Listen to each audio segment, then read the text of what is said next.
रस्ता सुरक्षा अभियान अंतर्गत आम्ही महिनाभरामध्ये विविध उपक्रम आयोजित केलेले आहेत. माननीय पोलीस अधीक्षक निलेश तांबे सर यांच्या संकल्पनेतून आज ही बाईक रॅली होत आहे.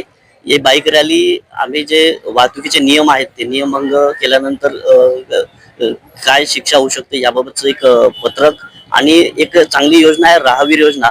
म्हणजे एखाद्या अपघातग्रस्ताला गोल्डन आवर मध्ये त्वरित मदत देऊन त्याचा जर जीव वाचवला तर त्या राहवीरला 25,000 रुपये बक्षीस मिळू शकतं. अशा पद्धतीची एक योजना त्याचं जनजागृती आम्ही करत आहोत.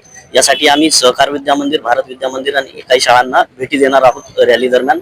आणि ही मोटरसायकल रॅली संपूर्ण बुलढाणा शहरात आम्ही आज घेत आहोत.